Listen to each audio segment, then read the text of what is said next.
Friends, welcome to our channel. Latest ఎపిసోడ్లో ఏం జరగబోతుందో ముందుగానే తెలుసుకుందాం. ఫ్రెండ్స్, డైలీ సీరియల్ నోటిఫికేషన్ కోసం ఛానల్ని సబ్స్క్రైబ్ చేసుకోండి ఫ్రెండ్స్. అండ్ పక్కనే ఉన్న బెల్ ఐకాన్ని క్లిక్ చేసి ఆల్ ఆప్షన్ని సెలెక్ట్ చేసేయండి. ఇక లక్ష్మిని గుడికి రానివ్వకోకుండా మనీషాని మొక్కు తీర్చుకొని మిత్ర మనసులో స్థానం సంపాదించుకోవాలి అని చాలా పెద్ద ప్లానే వేస్తుంది కదా. ఆ ప్లాన్లో భాగంగానే మిత్ర లక్కీ గురించి నేను ఏదైనా చేస్తాను, ఈ మొక్కుకు లెక్క చెప్పు అని అనగానే, ఇంతకీ ఏం మొక్కున్నావు మనీషా అని వివేక్ అడగంగానే అప్పుడు దేవయాని, ఏముందిరా, గంపలో బెల్లాన్ని పెట్టుకొని 10 కేజీల బెల్లం మీద అఖండ దీపాన్ని పెట్టుకొని మనీషా 101 ప్రదక్షిణాలు ఆ అమ్మవారికి చేస్తానని మొక్కుకుంది అని అనగానే, మనీషా, ఆంటీ ఏంటిదంతా కూడా, నేనెప్పుడు మొక్కుకున్నాను ఇలాంటి మొక్కి ఉంటుందనే కూడా నాకు తెలియదు అని మనీషా రగిలిపోతూ ఉంటుంది కదా. పిచ్చి మనీషా, ఇటువంటివి చేస్తేనే మిత్ర మనసు గెలుచుకోగలుగుతావు, ఏం పెద్ద బరువేమీ ఉండదు, ఈజీగా చేసేవచ్చు నువ్వు ప్రదక్షిణాలు అని అనగానే అప్పుడు మిత్ర, అంతేకాకుండా వివేక్ వాళ్ళు, చూడు మనీషా, మొక్కంటే స్టార్ట్ చేసిన తర్వాత ఎట్టి పరిస్థితుల్లోనూ దించకూడదు, కాబట్టి నువ్వు స్టార్ట్ అయ్యే ముందే చెప్తున్నాను, ఈ మొక్కులు గిక్కులు నీకేమీ తెలియవు కాబట్టి నువ్వు డ్రాప్ అయిపోతే మంచిదని నా ఫీలింగ్ అని అనగానే, ఊరుకో మిత్ర, లక్కీ గురించి 101 ప్రదక్షిణాలేంటి, 1008 ప్రదక్షిణాలైనా చేస్తాను అని మనీషా బిల్డప్ అయితే ఇస్తుంది. పంతులు గారు కూడా, ఒక మాట చెప్తున్నానమ్మా, ఎట్టి పరిస్థితుల్లోనూ కూడా మధ్యలో ఈ మొక్కు ఆపేస్తే మొక్కుకున్న వాళ్ళకే ప్రమాదం జరుగుతుంది అని అనగానే, లేదు పంతులు గారు, మీరు స్టార్ట్ చేయండి, మంత్రాలు చదవండి అని మనీషా అయితే పెద్ద బుట్టలో 10 కేజీల బెల్లం, ఆ బెల్లం పైన పెద్ద అఖండ దీపం పట్టుకొని ఇక పూర్తిగా ప్రదక్షిణాలు చేస్తుంది. ఆ గంప నెత్తి మీద పెట్టంగానే ఒక్కసారిగా కుప్ప కూలిపోయినట్టు వంగిపోతుంది. వామో, ఇదేంటిది, ఇంత బరువుంది అని చెప్పేసి మనీషా అడుగు చాలా బరువుగా చాలా కష్టంగా వేస్తూ ఉంటుంది. అమ్మో, నా వల్ల కావటం లేదు, మిత్ర దగ్గర అనవసరంగా బిల్డప్లు ఇచ్చాను నేను అని చెప్పేసి మనీషా అయితే అనుకుంటూ ఉంటుంది. మరోపక్క అక్కడ డాక్టర్ని పిలుస్తుంది కదా మన జాను.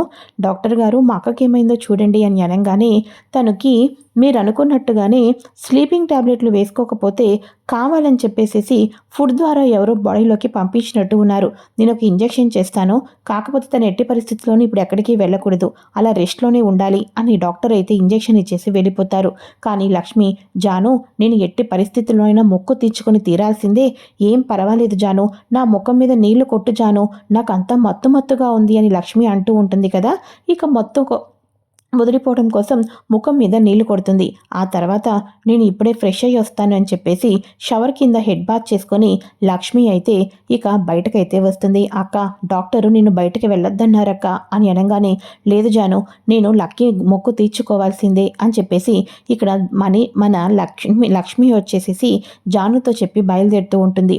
అదే సమయంలో మనీషా, వామ్మో, 101 ప్రదక్షిణాలు కాదు కదా, 11 ప్రదక్షిణాలు కూడా నేను చెయ్యలేకపోతున్నాను, నా వల్ల కాదురా దేవుడా అని చెప్పేసేసి ఒక్కసారిగా కుప్పకూలిపోయి బుట్టనైతే పక్కన పెట్టేస్తూ ఉంటుంది మనీషా. ఒక్కసారిగా అందరూ షాక్ అయిపోతారు. పంతులు గారు చెప్తూ ఉంటారు, అదేంటమ్మా, నేను ముందే చెప్పాను కదా, నీ వల్ల కాకపోతే ఆదిలోనే ఆపేసేయని, ఇలా ప్రారంభించేసిన తర్వాత మొక్కుని పూర్తిగా సంపూర్ణం చేయకపోతే అది ఆ పసిపాపకు ఎంత తప్పో తెలుసా, అందుకోసమే 1కి 10 సార్లు ఆలోచించి చేయాలి, ఇప్పుడు ఈ మొక్కును ఎవరు తీరుస్తారమ్మా అని అనగానే, నేను తీరుస్తాను, బుట్టను నేను తల మీద పెట్టుకుంటాను అని లక్ష్మీ రాగానే ఒక్కసారిగా మనీషా షాక్ అయిపోతుంది. ఇదేంటిది, నేను ఇచ్చిన డోసేజ్కి దెబ్బకు లేవలేదు అనుకుంటే ఈ రకంగా వచ్చేసింది ఇది అని చెప్పేసి అనుకుంటూ ఉండగా, మిత్రగారు, లక్కీ గురించి నేను మొక్కుకున్నాను, నేను మొక్కిన మొక్కును తీర్చుకోవటానికి వచ్చాను, కాబట్టి ఈ మొక్కు నేను ఎలాగైనా తీరుస్తాను, పంతులు గారు ఆ అమ్మవారిని నమస్కరించుకొని ఆ గంప నా తల మీద పెట్టండి అని లక్ష్మి అయితే పెట్టుకుంటుంది కదా. లక్ష్మి పెట్టుకున్న కానించి అప్పటికే మత్తుగా ఉంటూ ఉంటుంది.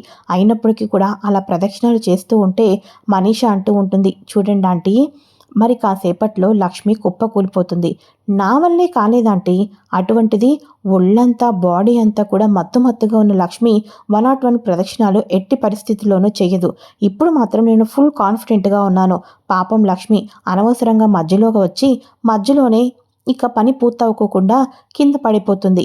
అప్పుడు మిత్ర ఆగ్రహానికి గురి అవుతుంది. నాకు ఇది చాలండి ఆంటీ సాటిస్ఫాక్షన్ అని మనీషా అంటూ ఉంటే, ఏమో మనీషా, లక్ష్మి మొక్కులో తన సంగతి తెలిసిందే కదా, 2 సార్లు ఓడిపోయావు నువ్వు, ఇది 3వసారి, లక్ష్మీదే పైచేయి అవుతుందేమో అనిపిస్తుంది, పద పద వెళ్ళి చూద్దాం అని చెప్పేసి వీళ్ళందరూ కూడా వెళ్తూ ఉంటే, లక్ష్మికి మత్తుగా ఉంటూ ఉంటుందా. అలా లక్ష్మికి మత్తుగా ఉన్నప్పుడు లక్ష్మి ఎక్కడ పడిపోతుందో తూలిపోతుందో అన్నప్పుడు ఇక వెంటనే జాను చెప్తూ ఉంటుంది, తనకి పాలల్లో స్లీపింగ్ పౌడర్ కలిపిందంట బావగారు అని చెప్పేసి అనగానే, అవునా, ఇంత పని జరిగిందా అని ఆలోచిస్తూనే లక్ష్మి కింద పడిపోనివ్వకుండా లక్ష్మి తల మీద గంపని పట్టుకొని లక్ష్మిని పట్టుకొని చివరి వరకు మిత్ర సహాయంతో మిత్ర అండదండలతోటి లక్ష్మి అయితే 101 ప్రదక్షిణాలు చేసి అక్కడికక్కడ కుప్ప కూలిపోతుంది. ఇక వెంటనే కుప్పకూలిపోయిన లక్ష్మికి మిత్ర పక్కనే ఉన్న ఒక కొబ్బరికాయని పగలకొట్టి ఆ తీర్థాన్ని లక్ష్మి నోట్లో అయితే వేస్తాడు. ఇక మళ్ళీ లక్ష్మి అయితే అప్పుడు పైకి లెగుస్తుంది. అమ్మా, మీరు బ్రహ్మాండంగా మొక్కును సంపూర్ణం చేయగలిగారు, లేకపోతే పాపకు పెద్ద ప్రమాదాలు పెద్ద పెద్ద గండాలే వచ్చేవి, కానీ నేనున్నాను అని అంటూ సమస్యను భలే పరిష్కరించారు. మిమ్మల్ని చూస్తుంటుంటే నీరసంతో ఉన్నారు, అయినప్పటికీ కూడా ఈ ప్రదక్షిణలు సంపూర్ణం చేశారు కాబట్టి ఇక ఆ పాపకు ఎటువంటి దోషాలు దిష్టి తీడలు అన్నీ ఉన్నా తొలగిపోతాయమ్మా అని పంతులు గారు వీళ్ళందరికీ ఆశీర్వాదం అయితే ఇస్తూ ఉంటారు. ఇక లక్కీ, థ్యాంక్స్ అమ్మా, నా కోసం నీ హెల్త్ బాగోపోయినా మొన్నటికి మొన్న బ్లడ్ ఇచ్చావు, ఇప్పుడు ఇంత కష్టమైన ప్రదక్షిణాలు చేశావు అని అనగానే, నాకు జున్ను ఎంతో నాకు నువ్వు కూడా అంతే అమ్మా లక్కీ అని పిల్లని తీసుకుని దగ్గర పెట్టుకుంటూ ఉంటుంది. అప్పుడు వివేక్ జాను ఇద్దరు కూడా, చూసావా అన్నయ్య, పాపం వదినని అనవసరంగా ఆలోచించకుండా మాటలు మాట్లాడేస్తావు, ఇప్పుడు వదిన చూసావా, వదిన మూలని లక్కీ ప్రాణాలతో బయటపడింది, వదిన మూలని లక్కీ ముక్కు కూడా తీరింది, నువ్వు కానీ వదినను ఇప్పుడు కాదు ఎప్పుడు అర్థం చేసుకో ఏంటో అని చెప్పేసేసి, పిల్లలు పదండి వెళ్దాం అని లక్కీని జున్నుని వివేక్ జాను వాళ్ళు కారులోకి తీసుకుని వెళ్ళిపోతూ ఉండగా లక్ష్మి, ఒక్క నిమిషం ఆగు అని చెయ్యి అయితే పట్టుకుంటాడు మిత్ర గారు అని ఇలా వెనక్కి తిరిగి చూస్తుంది.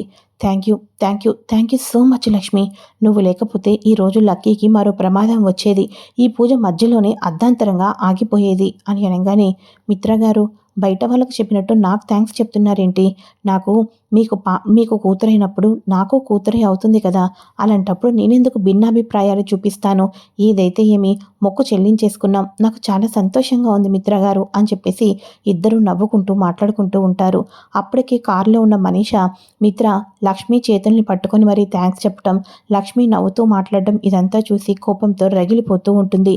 ఇక ఛాన్స్ ఇస్తే రేపో మాపో మిత్ర లక్ష్మి కొంగు కూడా పట్టుకొని తిరిగేటట్టే ఉన్నాడాంటీ అని అనగానే, ఆఫ్కోర్స్ లక్ష్మి తన తెలివితేటలతోటి అలానే చేసుకుంటుంది, నువ్వు మాత్రం ఏమీ చేయలేక సైలెంట్గా ఇదిగో ఇలా నీలో నువ్వు తిట్టుకోవడం తప్ప ఏమీ చేయలేవు మనీషా అని అనగానే, నన్నే రెచ్చగొట్టారు కదంటీ, రేపు పొద్దునకి ఏమవుతుందో చూడండి, పదండి వెళ్దాం అని చెప్పేసి అందరూ వెళ్ళిపోతారు. అప్పటి నుంచి మిత్రలక్ష్మిలు చాలా స్ట్రాంగ్గా మాట్లాడుకోవటం, పిల్లలతో కలిసిమెలిసి టైం స్పెండ్ చేయటం, పిల్లలకి ఫుడ్ తినిపించటం, పిల్లలతో ఆడుకోవటం పాడుకోవటం ఈ రకంగా చాలా బాగా ఎంజాయ్ చేస్తూ ఉంటారు. ఇదంతా చూస్తున్న మనీషా, ఈ ఒక్కరోజు రాత్రికి మాత్రమే మీ ఆనందాలు మీ సరదాలు, రేపు పొద్దున్న తెల్లారేసరికి ఈ ఇంట్లో లక్కీ ఉండదు అని చెప్పేసి మనీషా అనుకుంటూ ఉంటుంది. మార్నింగ్ అవ్వగానే, అమ్మా లక్కీ లక్కీ అమ్మ లక్కీ అని చెప్పేసేసి ఒక ఆవిడ పరుగు పరుగున ఇంటికైతే వచ్చేస్తుంది. లక్కీ పాపను హక్ చేసేసుకుంటుంది. హలో, ఎవరమ్మా నువ్వు, తిన్నగా ఇంట్లోకి వచ్చేసావు అని చెప్పేసి వివేక్ అంటూ ఉంటాడు. ఈ పాపని కన్న తల్లిని నా కూతురు గురించి జాడ గురించి వెతకని చోటే లేదు, ఇన్నాళ్ళకి దేవుడు నా మొర ఆలకించి నా కూతురిని నాకు చూపించాడు, నా పేరు పార్వతి, నేను మున్నార్ నుంచి వచ్చాను అని అనగానే మిత్ర ఒక్కసారిగా షాక్ అయిపోతూ ఉంటాడు. నా కూతురు లక్కీ కోసం నేను వచ్చాను, అమ్మ లక్కీ, నేను మీ అమ్మనమ్మ, పదమ్మ వెళ్దాం. సార్, ఇంతకాలం నా కూతుర్ని జాగ్రత్తగా చూసుకున్నందుకు థ్యాంక్స్ సార్, ఇక నా కూతుర్ని నాకు దేవుడు అప్పచెప్పేశాడు, ఇక మా ఇద్దరిని ఎవరు వడవలేరు, అప్పుడున్న బాధలకు నా కూతుర్ని వదిలిపెట్టి ఉంటాను, అప్పటి నుంచి బాధపడుతూనే ఉన్నాను, పదమ్మ లక్కీ అని తీసుకొని వెళ్ళిపోతూ ఉంటుంది. మిత్రకు ఒక్క మాట నోట్లో నుంచి రాదు. ఇక వెంటనే మనీషా, ఎప్పటికైనా పిల్లలు కన్నతల్లి ఉడికే చీరాలి కదా మిత్ర అని మనీషా అంటూ ఉంటుంది. అయితే ఇక లక్ష్మి, ఒక్క క్షణం ఆగండి పార్వతి గారు అని అనగానే, ఇదేంటిది అని ఆలోచిస్తూ ఉండగా, ఈ పాప మీ కూతురి అని గ్యారెంటీ ఏంటి అని అనగానే, అదేంటమ్మా చెప్తున్నాను కదా, నేను మున్నార్లో డెలివరీ అయ్యాను హాస్పిటల్లో, టైమింగ్స్తో సహా చెప్తున్నాను కదా, ఇంకా ఏం చెప్పాలి అని అనగానే, ఇంకా ఏం చెప్పక్కర్లేదు, కానీ పాప మీ కూతురా కాదా అన్నది మీరు మాటల్లో చెప్పాల్సిన అవసరం లేదు. డాక్టరు DNA సెట్ చేసి ఇక సర్టిఫికేట్ కూడా ఇస్తారు. నేను ఆల్రెడీ మీరు రాగానే డాక్టర్కి మెసేజ్ చేశాను. డాక్టర్ గారు వస్తున్నారు, మీ బ్లడ్ శాంపిల్స్ తీసుకుంటారు. ఆ తర్వాత మీ కూతురని తెలిసిందనుకోండి, పరిష్కారం వేరేలా ఉంటుంది. మీ కూతురు కాకపోయినా మీ కూతురని చెప్తూ ఉన్నారనుకోండి, తర్వాత మిమ్మల్ని జైల్లో చెప్పకూడు తినేటట్టు చూడాల్సి వస్తుంది. మీరే ఆలోచించుకోండి అని అనగానే, ఏంటి జైల్లో చెప్పకూడు తినాలా? లేదు లేదు, ఈ పాప నా కూతురు కానే కాదు, నా కూతురు కానే కాదు అని చెప్పేసేసి డూప్లికేట్ పార్వతి పరుగు పరుగున బయటకైతే పారిపోతుంది. ఇక వెంటనే అదేంటి లక్ష్మి, తను నిజమైన తల్లి కాదని నీకెలా తెలిసింది అని అనగానే, లక్కీ పేరు మీరు పెట్టారు మిత్రగారు, కానీ తన కన్న కూతురు పేరు లక్కీ అని తినే తన కన్న కూతురని పరుగున వచ్చి లక్కీ లక్కీ అని పిలిచింది. తనకు లక్కీ అని ఎవరు చెప్పారు? తన కన్న కూతురు తినే అని అసలు ఎలా తెలుసు? తను ఇంటికి వచ్చినప్పటి నుంచి లక్కీ లక్కీ అని చెప్తూనే వచ్చింది. తనకు మనం ఆ పేరు పెట్టుకున్నామని ఎలా తెలుస్తుంది మిత్రగారు? ఇంకో పేరు అనుకోవచ్చు కదా, అందుకని నాకు అనుమానం వచ్చింది. డాక్టర్ని పిలిచి DNA టెస్ట్ చేపిద్దాం, ఆ తర్వాత నిర్ణయం తీసుకుందాం అనుకున్నాం. కానీ DNA టెస్ట్ చేపిస్తామని అనగానే, తప్పు చేసిన దానిలాగా ఎలా పరుగున వెళ్ళిపోయిందో చూసారా మిత్రగారు అని అనగానే, అమ్మో అమ్మో అమ్మో, కూతురు కాకపోయినా కూతురులా వచ్చింది అంటే లక్కీని ఏం చేయాలనుకుందో ఏంటో అని జాను అంటూ ఉంటుంది. ఇక వెంటనే లక్కీ వచ్చేసేసి లక్ష్మిని హక్ చేసుకొని, అమ్మ సారీ అమ్మ, నాకు మా అమ్మ ఎవరో కావాలి, మా అమ్మ ఎవరో తెలుసుకోవాలి అనుకున్నాను, కానీ ఇలా డూప్లికేట్ మదర్స్ వచ్చి ఇంత బాధ పెడతారని అనుకోలేదు నాన్న. ఇప్పుడు మీకు చెప్తున్నాను, నాకు నా నిజమైన అమ్మ ఎవరో తెలియాల్సిన అవసరం ఏమీ లేదు. ఆ అమ్మ గురించి మీరిద్దరూ ఎక్కువగా ఆలోచించాల్సిన అవసరం ఏమీ లేదు. నా నిజమైన అమ్మ నాకు లక్ష్మి అమ్మ మాత్రమే అని చెప్పేసి, మా అమ్మ లక్ష్మి, మా నాన్న మిత్రానంద్, ఇంతకు మంచి నాకు ఎవరు వద్దు నాన్న. నా గురించి దయచేసి మీరెవరిని కూడా అమ్మ ఎవరన్నది ఎక్కడ ఉందన్నది ఇన్వెస్ట్మెంట్ చేయొద్దు. చూశారు కదా చేస్తే ఎలాంటి పరిస్థితి వచ్చిందో అని అనగానే, ఇదేంటి మనీషా, ఇంత వీక్ క్యాండిడేట్ని తీసుకొని వచ్చావు అని దేవయాని అంటూ ఉంటుంది. పోలీసులు కేసు అనగానే పాపం భయపడిపోయినట్టుందా ఆంటీ అని చెప్పేసి మనీష్ అయితే అంటూ ఉంటుంది. ఇది ఫ్రెండ్స్ లేటెస్ట్ ఎపిసోడ్. ఇంకా లక్ష్మి DNA టెస్ట్ అని లక్కీని జాగ్రత్తగా చూసుకోవటంతో మిత్రకు లక్ష్మి మీద తన భార్య మీద మరి కాస్త ప్రేమ పెరిగిపోతుంది. అడుగడుగున తోడు నీడగా ఉంటున్న లక్ష్మికి ఇంత మంచిగా ఉంటుంది కదా. అప్పుడు తన తండ్రి వచ్చేసేసి, మిత్ర లక్ష్మి మీద నీకు ప్రేమ పెరుగుతుంది కదా అని అనగానే, అవును డాడ్ అని అంటూ ఉంటే, అప్పుడు జయదేవ్ అంటూ ఉంటాడు, పెళ్ళైన కానించి ఇప్పటిదాకా అత్తారింటికి ఎటువంటి అన్యాయమూ చేయలేదు. కాకపోతే నువ్వొకటి ఆలోచించు, ఇంత మంచిగా ఉండి తన రక్తాన్ని తన ప్రాణాన్ని పణంగా పెట్టిన లక్ష్మి నీ జీవితంలో నుంచి చెప్పా పెట్టకోకుండా వెళ్ళిపోయి నిన్ను మోసం చేసి వెళ్ళిపోయిందనే కదా లక్ష్మిని భార్యగా అంగీకరించలేదు. కానీ దాని వెనకాతల కూడా ఏదైనా బలమైన కారణం ఉండొచ్చు కదా అనే ధోరణిలో నువ్వెందుకు ఆలోచించటం లేదు? ఇంత ఇదిగా ఉన్న లక్ష్మి అప్పుడు అలా పని చేసి వెళ్ళింది అంటే దాని వెనక కూడా ఏదో బలమైన కారణం ఉంటుంది మిత్ర. కాబట్టి లక్ష్మిని నువ్వు భారీగా అర్థం చేసుకో, భారీగా దగ్గర తీసుకో. నీ జీవితంలో ఊహించని మలుపులు రాబోతాయి. నీ జీవితం నిండు పున్నమిలాగా ఎప్పుడూ చల్లగా సంతోషంగా ఉంటుంది, గుర్తుపెట్టుకో అని చెప్పేసి అంటూ ఉంటే, లక్ష్మికి తినని ఎవరు పంపించారు, తిని ఎవరితో కలిసి వచ్చింది, ఇవన్నీ తెలుసుకోవాలని వెనుక నుంచి ఆలోచిస్తూ ఉంటుంది. చివరాఖరకు తను మనీషాతో కలిసి మాట్లాడడం రోడ్డు మీద లక్ష్మి అయితే చూసేస్తుంది. అంటే డూప్లికేట్ మదర్ని ఇంటికి పంపించింది మనీషాని అని తెలుసుకొని, ఇక ఆ ధోరణిలో ఇంకా మనీషా ఏం చేయబోతుంది, అరవింద అత్తయ్య కనిపించకపోవటానికి కూడా మనీషానే కారణమై ఉంటుంది అని ఈ రకంగా ఆలోచించి, తప్పిపోయిన తన అరవింద అత్తయ్య గారిని కూడా, కిడ్నాప్ అయిన అరవింద అత్తయ్యని కూడా మనీషానే ఎక్కడో దాచిపెట్టిందని తెలుసుకొని తన అత్తయ్యని విడిచిపెట్టడం కోసం మనీషా ఏం చేయబోతుందా అని చెప్పేసి లక్ష్మి అడుగడుగునా ఫాలో అవుతూనే వస్తూ ఉంటుంది. ఇలా ఫాలో అవుతూ వస్తున్న లక్ష్మికి ఎటువంటి నిజాలు తెలుస్తున్నాయి, రానున్న ఎపిసోడ్లో ఏం జరగబోతుందో కూడా ముందుగా తెలుసుకోవాలి అనుకుంటే ఫ్రెండ్స్ తప్పకుండా ఛానల్ని సబ్స్క్రైబ్ చేసుకొని పక్కనే ఉన్న బెల్ ఐకాన్ని క్లిక్ చేసి ఆల్ ఆప్షన్ని సెలెక్ట్ చేసేయండి. Thanks for watching friends. Bye.